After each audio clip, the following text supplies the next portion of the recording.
This conference will now be recorded. Okay, well, welcome everybody. My name is Steve Martin. I'm actually an occupational therapist with Össur, the Touch Solutions portion of Össur, which is our upper limb prosthetics, basically division. I live in Columbus, Ohio, which is actually where our clinic is located, where we do trainings. We do not have patients of our own. We actually have people come in and we do trainings to teach people how to do upper limb prosthetics. So we'll go through a variety of that today. I've got my partner in crime today, Nikki Holt, who is our opportunity manager for the Northern United States and Canada. Nikki, can you say hi real quick? Hi, everybody. Thank you. And she is somebody that can help you if you have questions on this stuff, as well as Rob Rich. You'll have their contact information at the end of this presentation as well. This presentation is worth 1.5 ABC credits, and there'll be a quiz that you can log into there that I just showed you a second ago, or at the end, you can either click on that link, or there'll be a website you can reach out to, or there'll actually be a QR code you can scan. So hopefully that should cover all the bases, from everywhere from people that are totally not technology people all the way up to the kind of the technology buffs. So let's go in it here. So the basic stuff we want to cover today: Touch Solutions, which is our upper limb division. So we have most of it is myoelectric offerings. So the iLimb hand technology is anywhere from a wrist disarticulation level, proximal amputees. iDigits are our partial hand myoelectric options. Virtual Limb is what we use for myo testing and myo training. The BioSim app, which is our software that we use to basically program the devices. Living Skin, which is the passive functional, we call them, but more historically people would have called them silicone restorative types, but they're passive functional devices. And then just want to go a lot into our reimbursement support, since we think we really do a great job with that, and we can help you a lot with things as far as getting these paid for or overturning appeals, those types of things. So we'll cover all that today. If you hear me hesitate once in a while, I'm trying to stay hydrated out here. So everything I cover today and more, way beyond the scope of this presentation actually, which is an hour, by the way. I'll be trying to be very diligent on getting you guys out on time, making sure I get you out right at that 12 o'clock point. So everything I cover today and more can be found on this interactive training suite. You see the website at the bottom, the training.touchbionics.com. The iLimb hands, if you click on that tab, it takes you to everything. Again, that's the full hand myoelectric options, and the iDigits are for the partial hand myoelectric options. We do 2 sets of trainings out of Columbus. One are for the iLimb hands, and then 1 set of training for the iDigits. The digits on this, when you click on this, it takes you all the way through the fabrication process. It takes you through everything from the impressions with silicone all the way up to digital alignment, myo testing. I mean, it's a very exhaustive, a lot of good information in here. So you can refer to that if you'd like to. If you've not been to our clinic before, or if you just haven't been out for a while and need to brush up on stuff, this is a great website for that. So iLimb hands. These are our offerings from anybody who is a wrist disarticulation level or proximal. We have 3 different kind of versions of our iLimb hands, but first, oh, we got somebody coming up on. There we go. Thank you, Aaron. We have to kind of go back a little bit into the history of myoelectric hands. I came to Össur over 8 years ago, and I was not aware of a lot of this. So the first thing to be aware of, if you're not very aware of upper limb prosthetic stuff, myoelectric hands have been around since the late 50s or early 60s.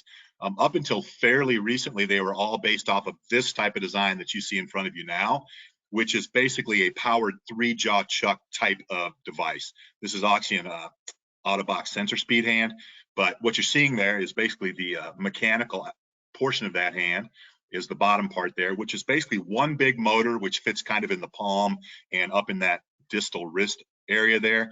And the hand you see over top of that is the glove that fits over top of it. So if you fit these, you're aware of this. If you haven't, what you would see when these open and close is basically that little device there is the thumb, the index, and the middle finger opening and closing. The ring and the little finger basically don't move much at all. They're just kind of a come along in the glove, so it looks more like a hand. You cannot rotate that thumb. It doesn't have any more than like 1 articulation point. They're very fast. They can be very powerful.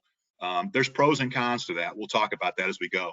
And also, what you'll see with people when they use these is they have a tendency to have to compensate more with their proximal joints. So you see a lot more maybe scapular motion with this. You may see a lot more internal rotation at the shoulder to get certain activities done with these types of hands, because they're basically, you're talking, you know, two planes of motion there, right? You just open and close on these.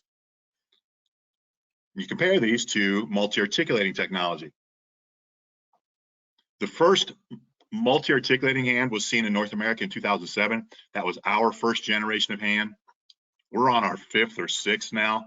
I've been here for most of them. And what you're seeing in front of you there is actually an iLim Quantum, which is kind of our newest version of hand. How these are different from the hand you just saw is, instead of one big motor in the palm, you basically have a motor in each proximal phalanx there. So these are titanium digits, which I think looks super cool. But if you see in those proximal phalanx portions of those fingers, that's where the motor, that's where the transmission is. Everything's in that, in each individual finger. So each finger has a motor. There's multi-articulating. So basically the MP joint and the PIP joint will articulate when these fingers open and close, unlike the previous hands. The thumbs are rotatable depending on which hand you get. They're all manually rotatable, but a couple have electronic rotation as well. They are non-back drivable digits, which simply means when these fingers close down around a handle or a grip on a suitcase or whatever, they will not open back up unless they are broken. I mean, literally crank back open and broken, or unless somebody fires an open signal. The reason that's so significant is because I'm an occupational therapist. I go out with people all the time that are struggling with devices. And a big problem people have will be something like they're picking up a can of pop to drink from it and they keep dropping it. And I'll hear a lot them say something like, this hand's not strong enough to hold on to things. 99% of the time, it has nothing to do with the strength of the hand. It has to do with them accidentally firing an open signal and not being aware of it. We'll talk about that training coming up here, but be aware these fingers are actually very strong once they're wrapped around something.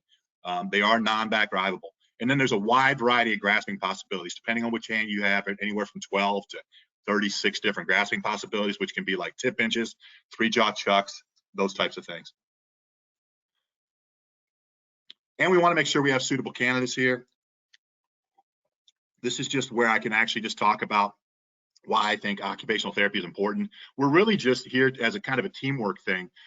When you fit people with upper limb devices, anybody that's worked with upper limb devices before realizes that the rejection rates on upper limb devices are sky high compared to lower limb devices.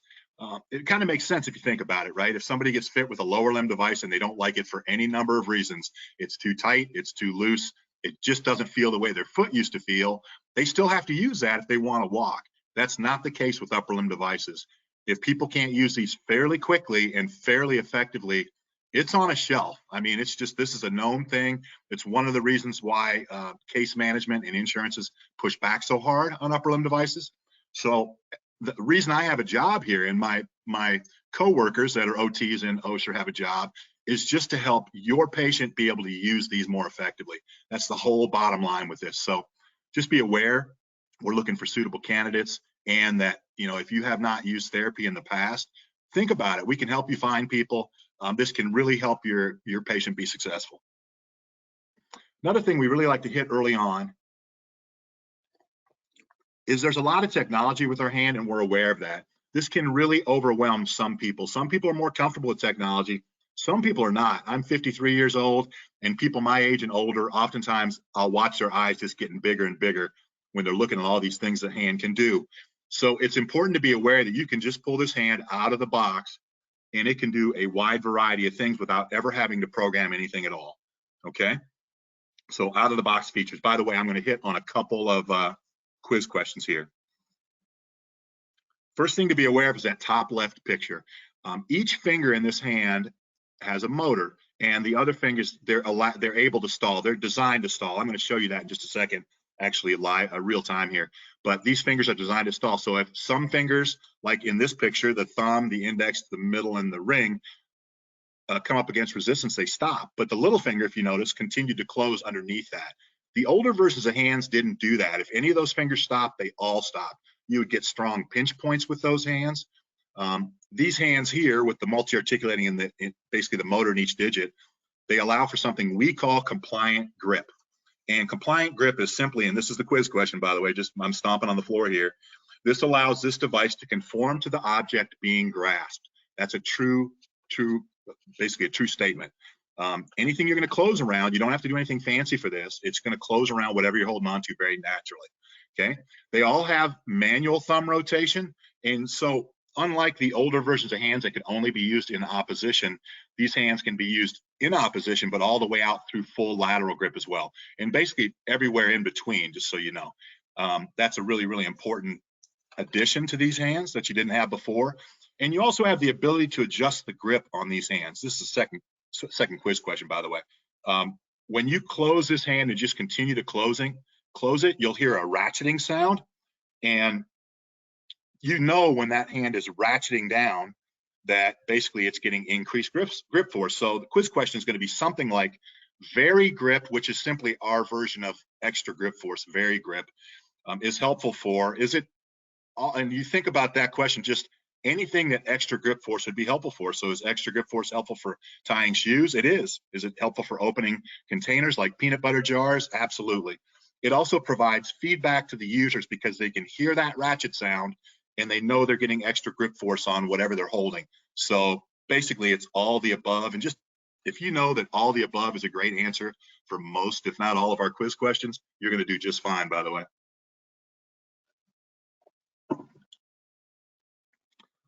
We have, oh, let me go back here real quick. I was going to just show you that real time real quick, just to kind of show you, just so you're not looking at PowerPoint all along. Hey, I'm Steve. So just very quickly, our hands, like I said, if you look at our hands, you basically have a motor in each digit in the proximal phalanx there. They're designed to stall. So I'm not doing anything fancy here. I'm just putting resistance against the index finger and just firing a close signal here. And if you notice, the rest of the fingers will close. So if you want to do a quick Control-Alt-Delete, you can do that, right? If you want to just keep these fingers open and close the thumb for a low profile position to basically get a jacket on or something like that, you can do it. What that gives you, along with the ability to rotate that thumb, is if I pick up something like this, it's going to stall down around part of this hand or this mug, but it closes completely around the rest of it. So that's what we call compliant grip. In my humble opinion, this is the most important part of what our hand offers, and you don't have to program anything for that. You don't have to go in the software and do anything. This is simply what you're doing. I'm seeing here some people can't see my screen. I apologize. I'm not sure why that would be happening, but that's all I'm going to be doing on webcam anyway. So hopefully you didn't miss too much. So size options. We have 4 different size options here. Everything, of course, from the extra small on the far left all the way up to the large on the far right. The ones I personally see people request the most is the extra small on the left, far left, and the small, because people, of course, usually want these devices to be the same size or a little smaller than their hands. You don't have too many people asking for that large variety on the far right, the more Sasquatch type hands like myself, but you do have some. The main difference between that large and medium is just that, basically that fairing on the back, which makes the large hand look a little edematous in this picture. But when you have a glove over it, it actually looks quite nice and looks quite close, very truthfully, to like the B-Bionic style hands where they're kind of larger and meatier. So just options for people, right? Different options that are out there. We have 3 different versions of hands, and they all are going to look the same, by the way. If you order these hands, they're going to look the same with the exception of having the name on the back of the hand. Other than that, they look the same, but the features are different. And we did that for a couple different reasons. But the first generation of kind of type of hand we offer is this iLim access. What you're going to see with this hand is it allows for that manual thumb rotation that I just showed you. You can have up to 12 different pre-programmed grip features. The very grip, what I told you earlier, where you close and you continue to close and you hear a ratchet and it gets tighter. In this hand, it's called pulsing. Not to bore you with this, but the only difference is when all 5 fingers stall with pulsing, all 5 fingers start to ratchet down automatically, immediately at the same time. You're going to see a different version of that coming up on the newer hands. This still works really well, but it does use a little bit more battery power than the way we do it with some of the, higher generations of hands. People can use an app to go in here and use something called quick grips. And with this type of hand, you can still go into different grips like tip pinches and 3-jaw chucks. and there's 2 different ways to access those grips with this hand. That's what that schematic on the right side is showing you. The first version is somebody can download our software onto their Apple iPhone or an iPod, something like that, and then they can just pull up quick grips, which is that bottom left portion of that schematic. That's just where they touch on a picture, and the hand will automatically go into what they're touching on that screen. That's pretty nice for training and things like that, but it's not something people would use as much every day. What they're going to want to do if they want to use grips every day is what you see on the top there, which is triggers. So with the access hand, and this is the way all of our older hands used to work as well, is if people wanted to go into 4 different features, like a tip pinch and a 3-jaw chuck and a lateral grip and a custom gesture, they would use 4 different triggers to get into that. So let's say they want to go into the tip pinch, they would use the first trigger, which is a hold open trigger, to get into that. Just a open signal for 2 seconds and the hand automatically goes into tip pinch. If they want to go into a second feature, let's say a 3-jaw chuck, they would use a second trigger. In this case, double impulse, which is 2 quick open signals, which will bring you into that second feature. Obviously, a third different feature, let's say lateral grip, they would use a third trigger, which is triple impulse, 3 quick open signals. And if you want a 4th feature, in this case, let's say a custom gesture, you would use a 4th trigger, which is co-contract. So just be aware they would have to, have some pretty good skills to be able to access 4 different features with that. It works pretty well for people. There are different ways to get into things with the newer style of hands. Nikki, can you just touch real quick on what this would be useful for from a cost standpoint? Yeah, this is going to be a hand that has all listed codes. All the coding are approved by CMS. They're on the CMS fee schedule. So this is a hand where you have, that's appropriate for cases where you have limited funding, so Medicare, Medicaid, maybe some of those advantage programs that we're seeing with the insurance companies. But all listed codes, nothing unlisted, no 99s. Sweet, thanks, Nikki. Just be aware, if you're putting people in sensor speeds or those types of hands, that's cool depending on what their goals are. Sensor speeds are good for their high speed. You can beat them up quite a bit, which is nice. But be aware, this hand can bring you pretty much in that same range as far as, how much it's going to cost you and how much you're going to be able to get reimbursed.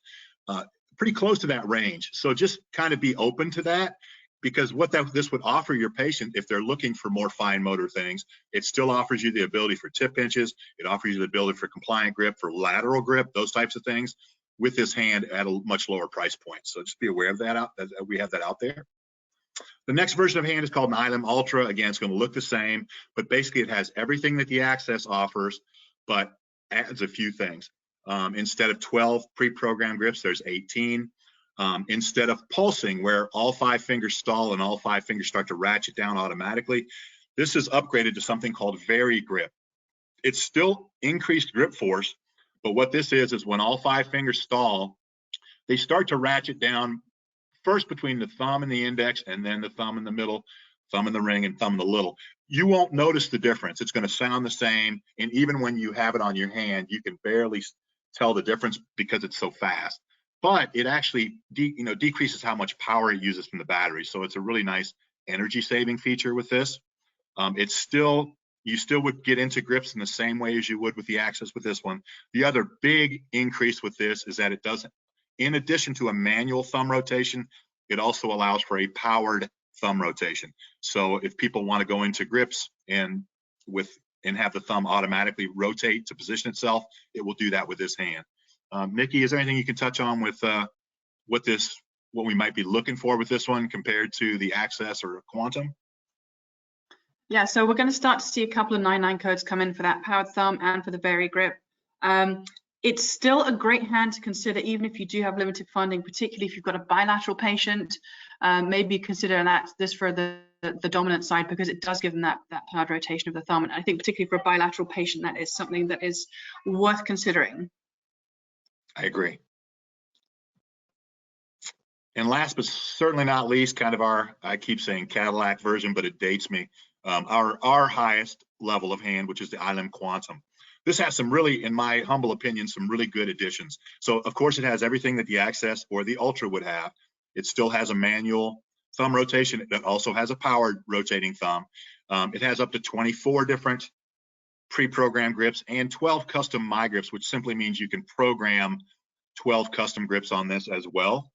More, by the way, than anybody's going to use, but it just gives you a lot of different options if people wanted a lot of different options for different things.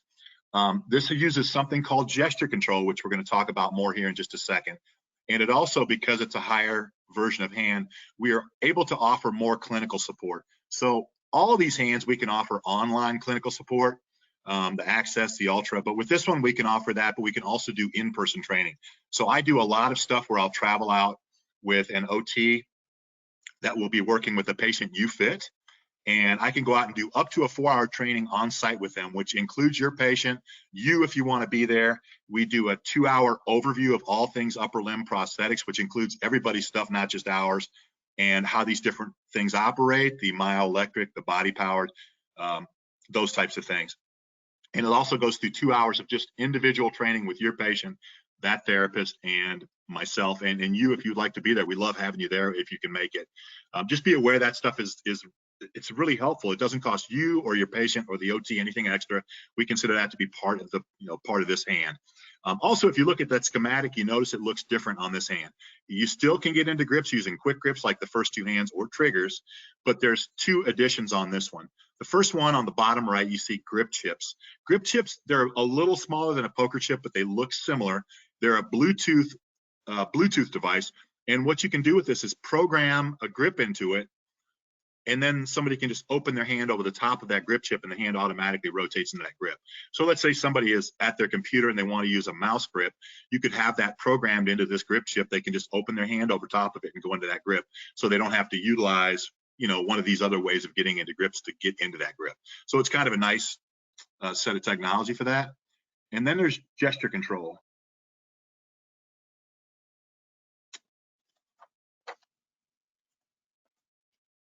By the way, let me take a quick step back. I apologize for this. I missed one of the quiz questions.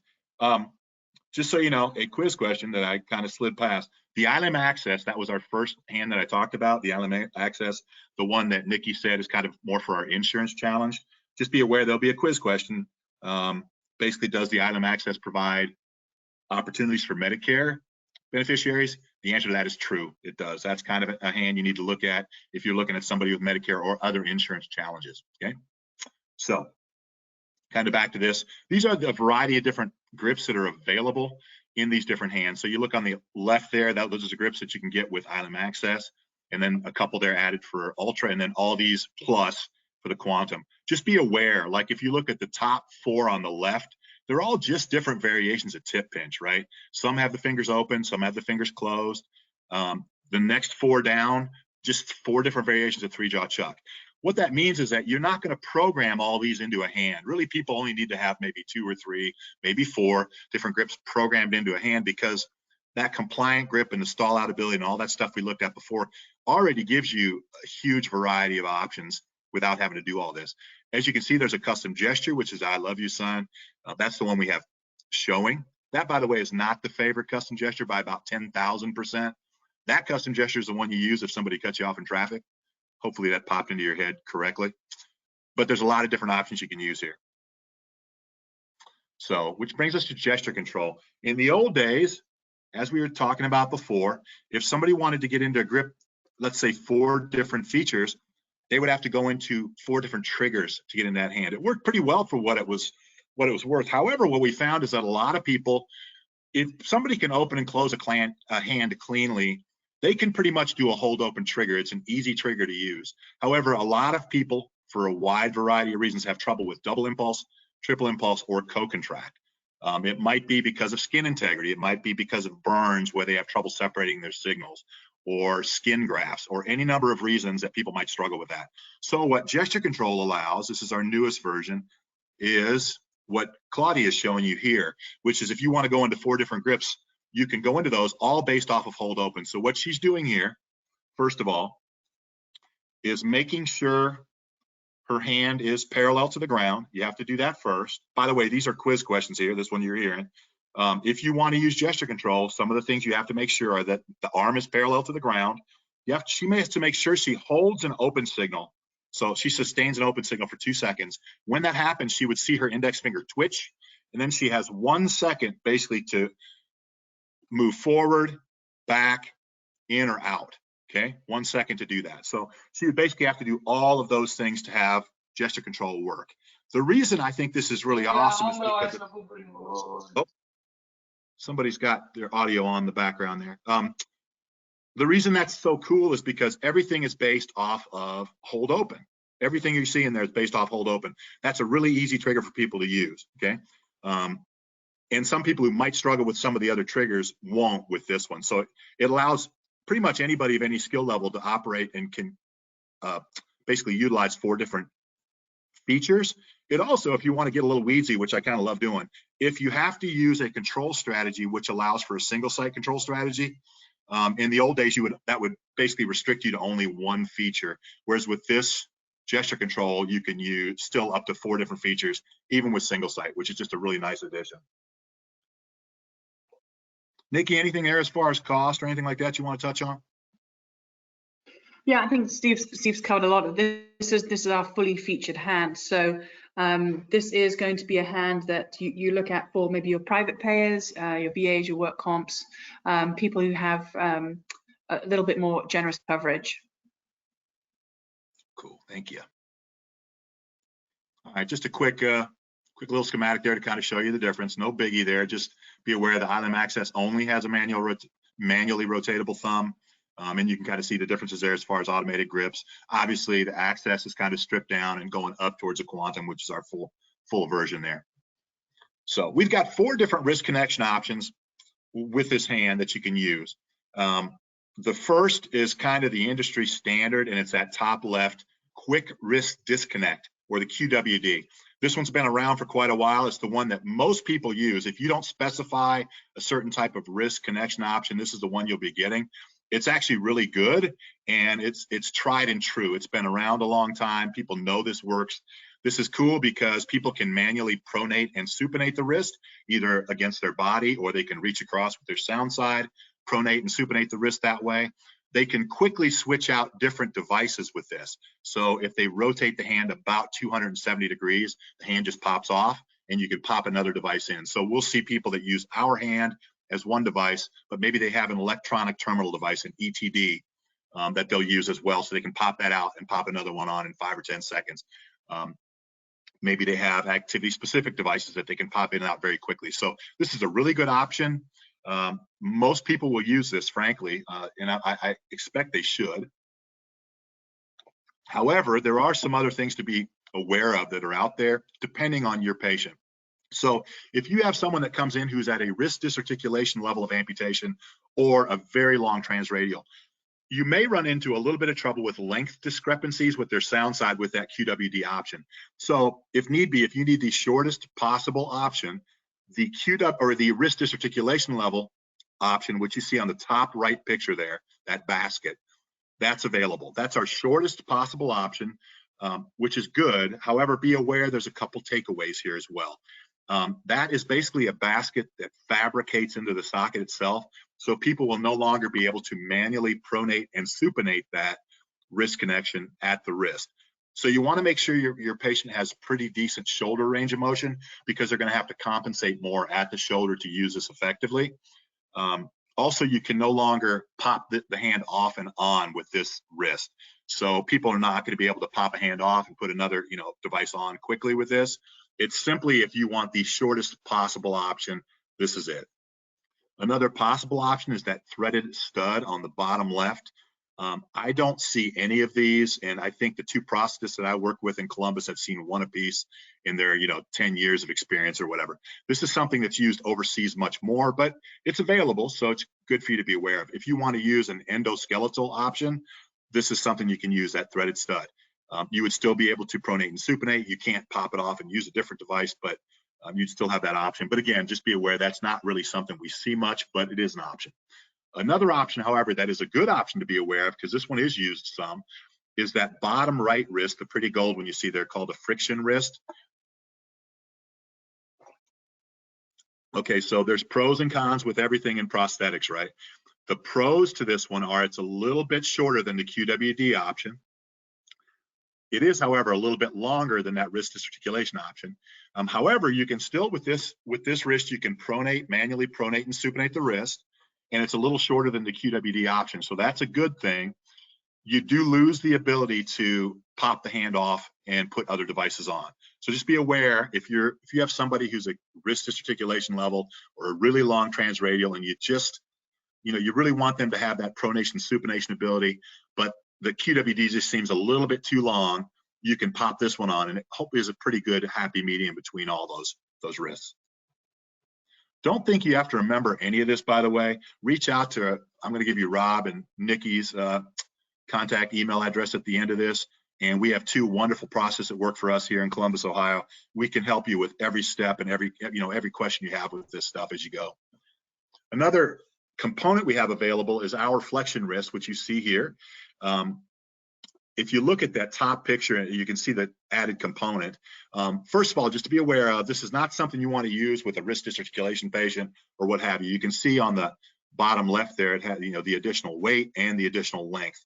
You have a wrist dysartic patient, you put this on there, they are going to really have too long of a hand on that device side.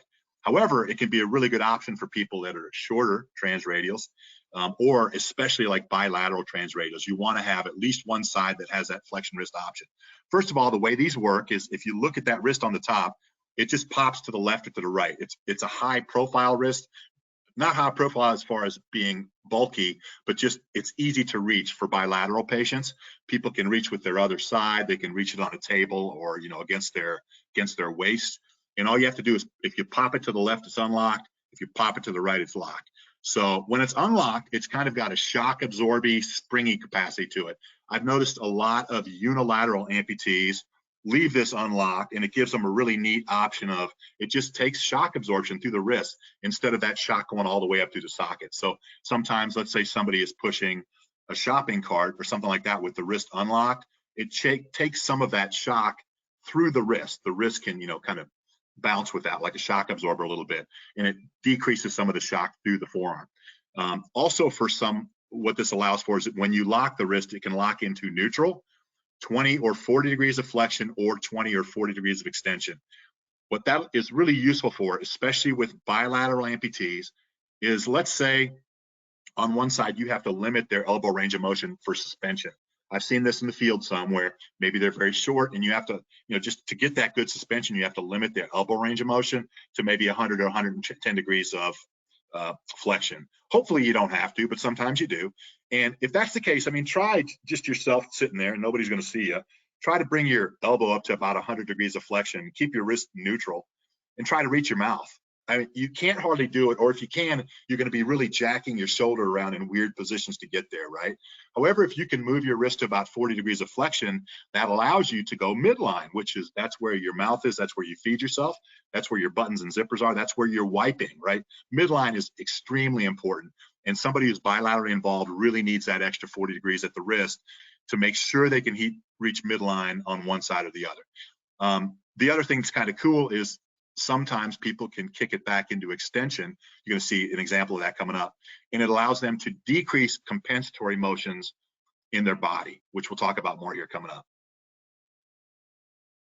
So these are just some different pictures of a flexion wrist being used.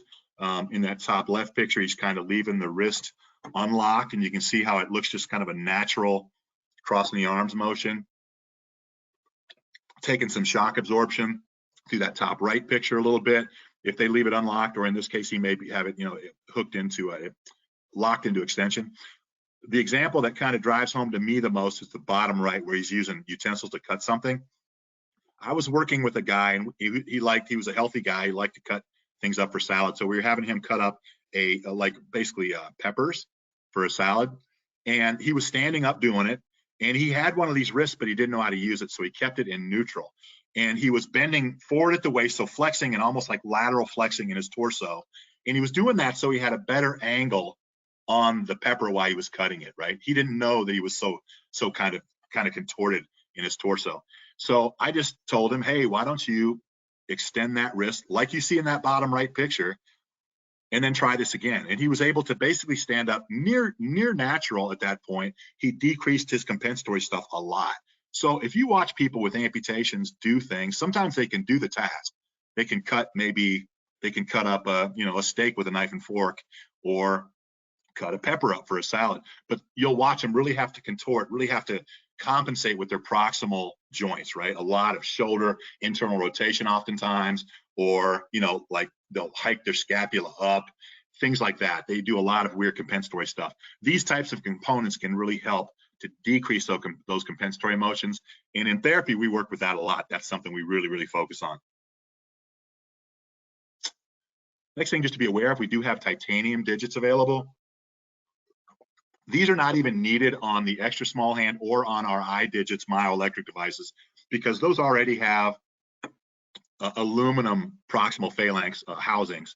However, on the medium, you know, the small, medium, and large hands, you can have an upgrade for a titanium digits, and these can basically increase, or they increase the carry load at the proximal segment by 50%.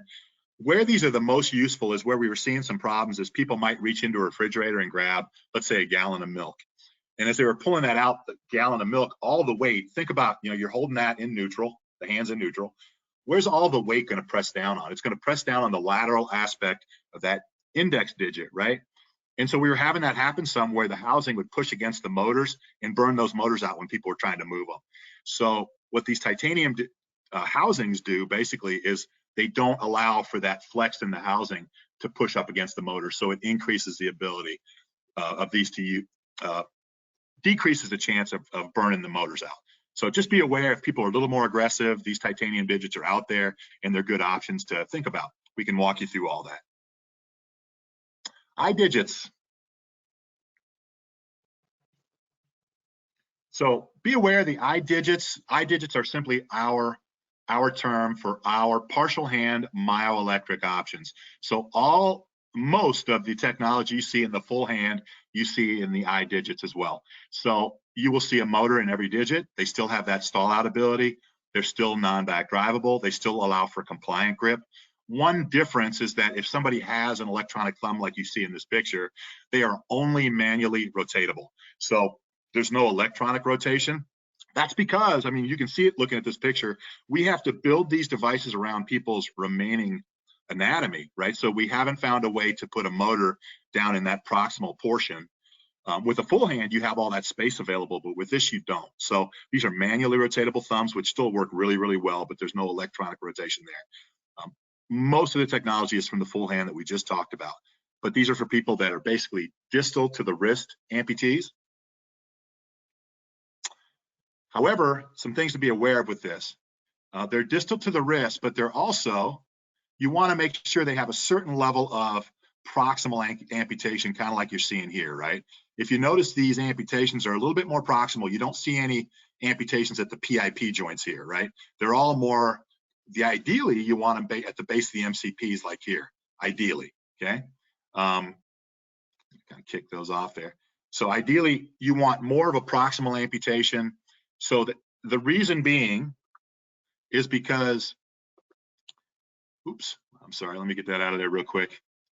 I'm showing my technology goof.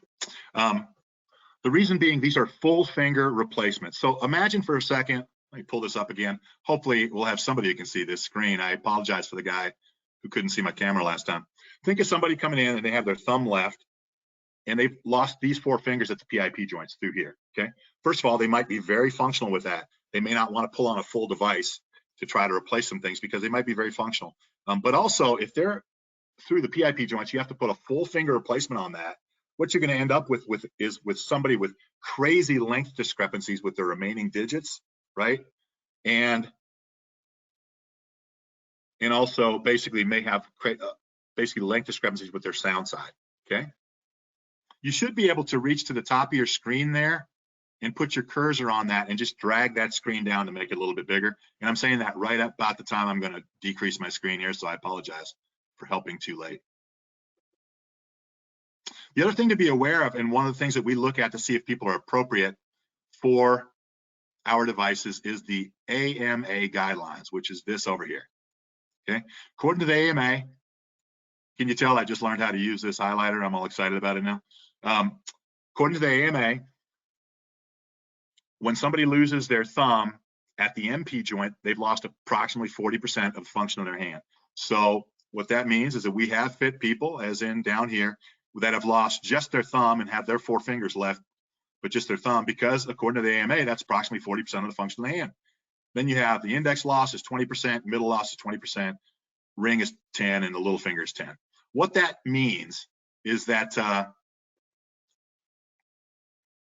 if you have somebody coming in as a partial hand loss, you want to make sure they have enough of a loss to add up to, putting on a full device. We're going to see some more of these devices in a second, right? So if somebody comes in, if they've only lost their index finger, that's about 20% of the function of the hand. We have done that, but it's very difficult to make insurance, first of all, pay for it, because it doesn't seem like enough of a loss. Also, very frankly, these electronic fingers are going to not be as fast or as quick as their organic fingers are. So people will get very frustrated oftentimes if you try to put a device like that on. However, some of these presentations, these two fingers gone are 40% of the function of the hand. Or if they've lost like these 2 digits, but the remaining 3 digits have been damaged as well, then you could really be looking at putting a device like this on somebody. So we fit these presentations before, like this bottom right one here, where they've only lost 20% of the function of the hand according to the AMA, but maybe they had a concomitant damage where their thumb and index and middle finger are also damaged. In that case, we have put on these devices to good effect, because they can get a lot of function out of it, because they've also got some other problems going on with these fingers. You don't have to remember any of this. Reach out to us. We'll ask you to basically take a picture of your patient in prayer position, both palms up, both palms down, that kind of thing. And both of our process will walk you through this step by step and tell you all the reasons why it might be a good device or some challenges you might find. So some different case examples here you're seeing. This patient is bilaterally involved. They're actually a little bit long here at this portion of the amputation. I don't know if this highlighter just gets in the way more. I may just have gotten a little too giddy about it, but they may be a little bit too long right here to fit very well. In this case, however, number one, his thumb has good range of motion, and you could get some good function out of this device. It might look a little long to him, but also if you notice on this side, this hand is also affected. So he had some troubles on his left side. So this in particular was a really useful device in this case. On the right side here, you see that this guy lost his thumb at the MP joint. According to the AMA guidelines, that's approximately 40% of the function of the hand. And can be a useful device for people. You can use this all the way from lateral grip. So a lot of people really appreciate being able to use lateral grip in this again, rather than just making, say, a thumb post or something like that. It depends on what their goals are, right? If somebody wants to go into a factory and use a device and just beat the heck out of it, then a thumb post is very appropriate. However, if they want to use, if they want to do some more ADL stuff or functional stuff or fine motor stuff, this might be a more appropriate device depending on what they're wanting to do. Bottom left is a 5-digit device. As you can see here, he's distal to the wrist, but all 5 fingers gone, of course. Would probably have a lot of good myocytes in there you could use. And all five digits here. So it can be a very useful device there. And another 4-digit device here on the bottom right.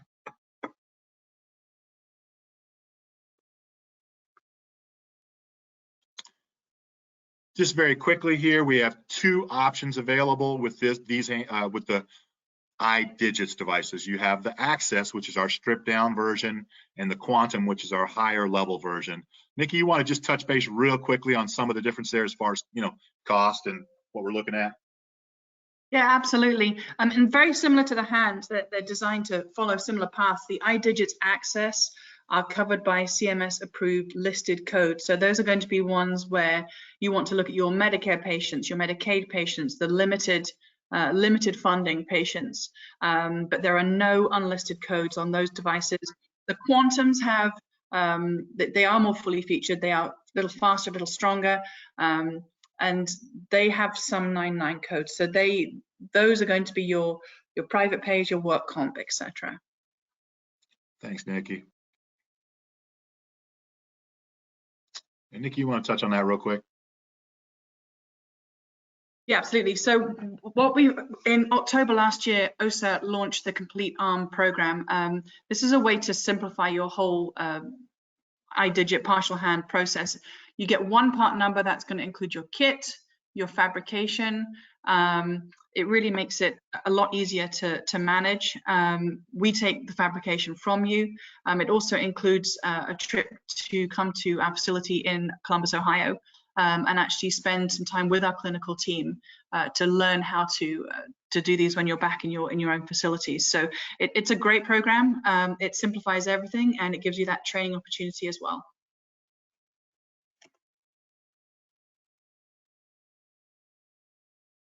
Sweet, thanks, Nikki. All right. So real quickly, I want to touch on, I am an occupational therapist. So I just want to touch very quickly on some pre-prosthetic training stuff. You know, the rejection rates in upper limb devices are high. So the more we can do to train them ahead of time and help them after they have these devices, just the more chances are they're going to be able to use these effectively, right? So first thing to be aware of is our virtual limb. If you've not used these, if you've used the MyoBoy or those types of things, that's cool, and you'll have an idea of what this is like. I think ours are a bit more refined and actually are really good devices. So we use these for myo testing and for myo training. In addition to biofeedback screens and things like that you'll have with the virtual limb, you'll also have, you can use like an electronic hand like you see in that picture on the bottom left, where people can actually see how these things operate. Or if you actually are able to get a demo hand, you can pop that demo hand into the virtual limb as you see on the bottom right, and it will operate the same way. You see the wires here going to their forearm. Those are just electrodes that are being put onto their forearm on the myocytes that you find. So it allows for patients to be able to really see how these hands operate. And sometimes these can be sent to you or to therapists that might be working with your patients ahead of time to help them work on getting better signal separation before they ever have a device on in the first place. So these can be really useful for a variety of things. Also, just something to be aware of here is something we call the stage training approach.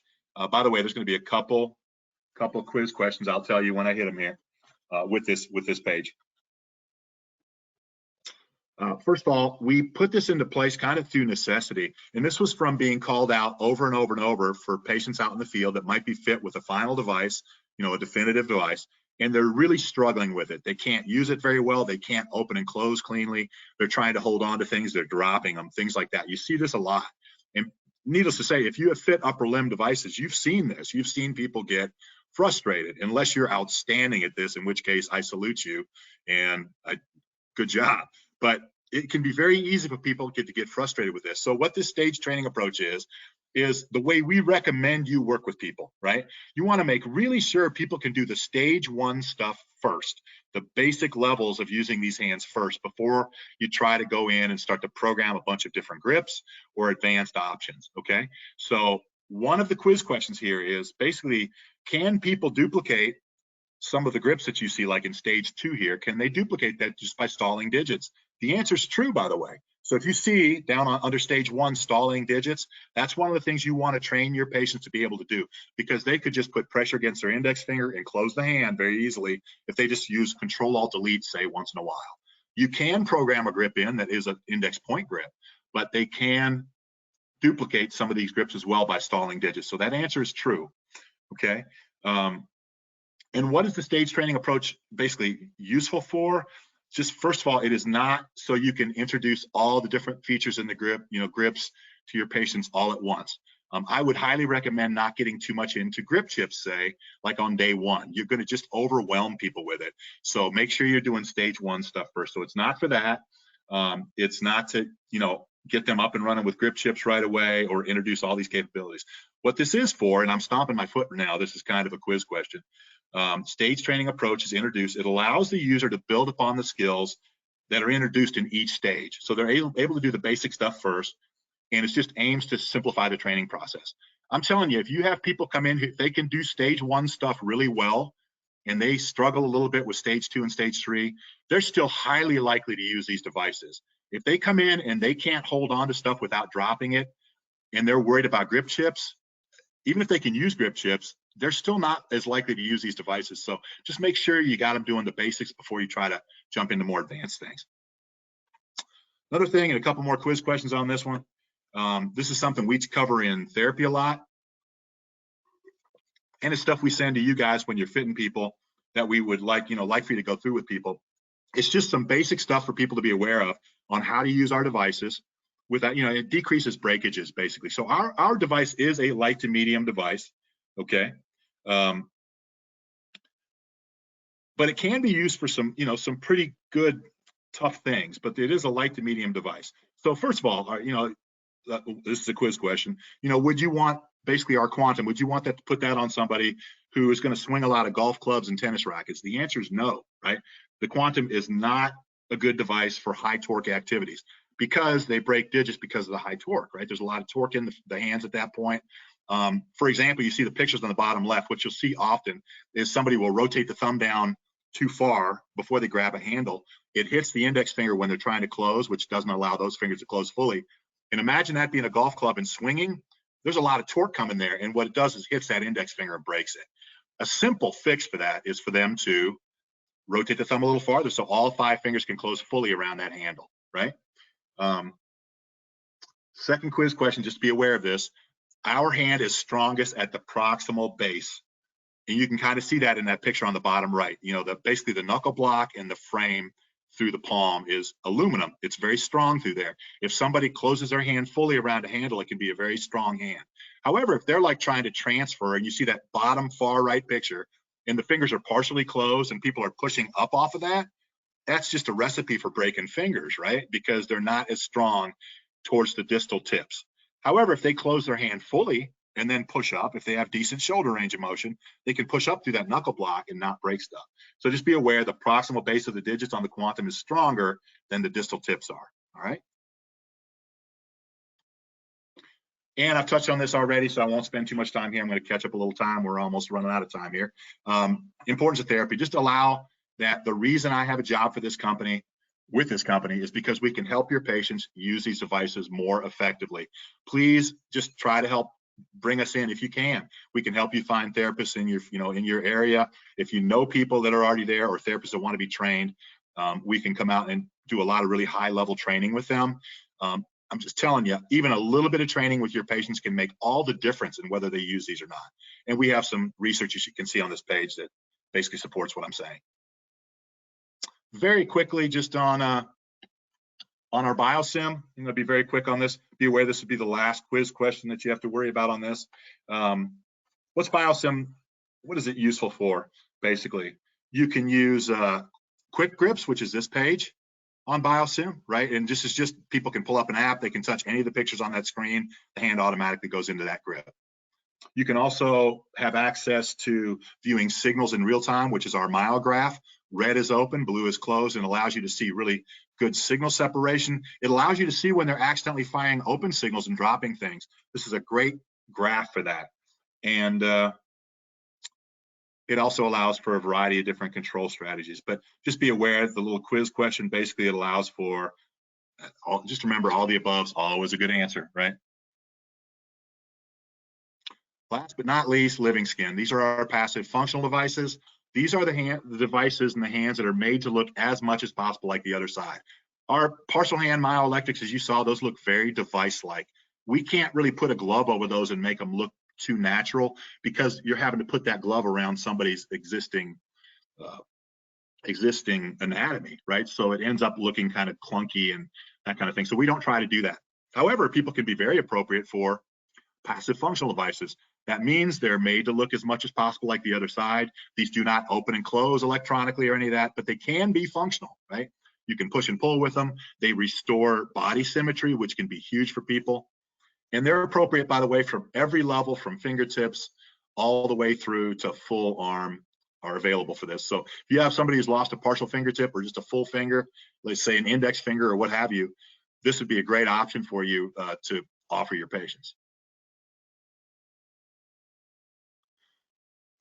And support services. So we realize upper limb is not something most people do a lot.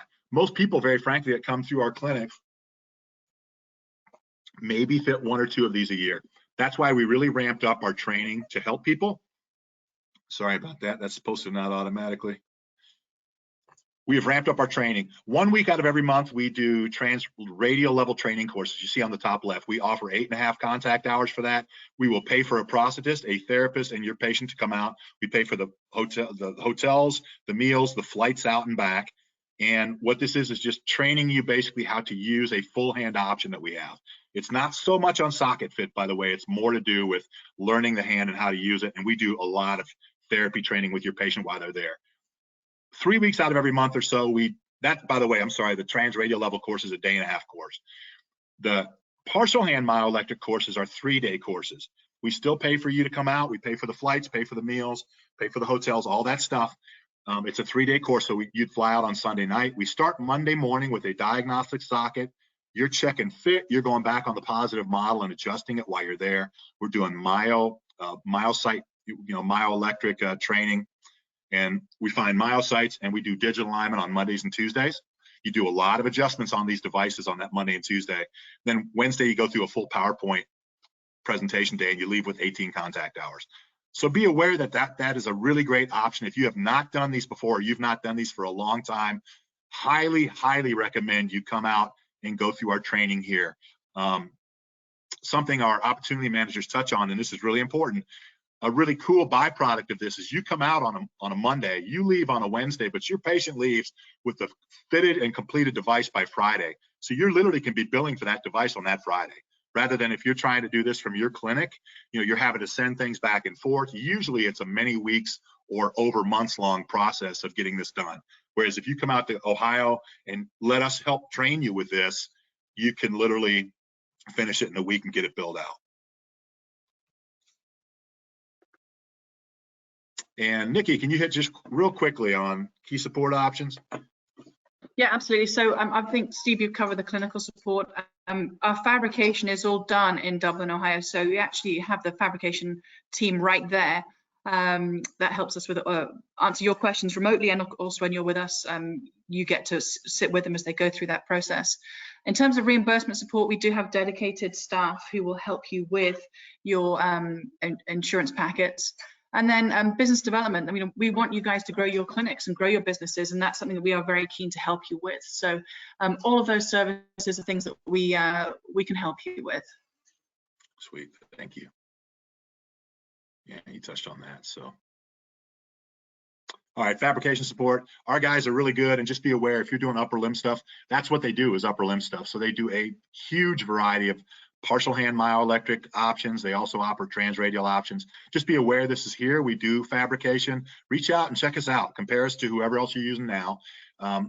Our stuff will also include up to 2 trial sockets with iDigits, with cold rolled silicone, and they can fit everything up to transhumeral bundles. So just reach out. Let us walk you through that. Nikki Holt, who you've heard her dulcet tones this morning, you see her contact info here, or Rob Rich if you're from the South. These are their email addresses. If you have questions, if you want more information, pricing, any of that stuff, reach out to these guys. They can give you more information on that. And if you want the credits today, be aware there are 3 different ways you can do this. If you're kind of a techie, if you have your phone available, you can just open your photos and scan a QR code. I'm going to show you on the next email, as in this picture here. Or you can reach out to pbruce at Ossur.com, Lee Bruce. And I'll pull this back off again. So if people are trying to scan, I'll get out of your way in a second. You should be able to click on this link down in the chat box, and it should also bring you to the quiz. And you do have to finish that quiz and send it in before we can send you the credits. But if you'll do that, it should take you about 5 minutes tops. And as soon as you're done with that, you'll get credit for it, and we will get a certificate out with you to you as quick as possible. And that is all I've got, guys. Thanks very much for your time today. I appreciate you being here. And I'm here for questions if anybody has any. Otherwise, have a great afternoon.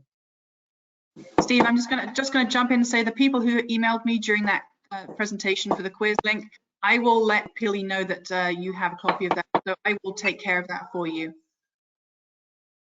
Thanks, Nikki. Was the link not working, Nikki? We had a couple of people who emailed and said, can you just send it to me? So I will, I'll take care of that.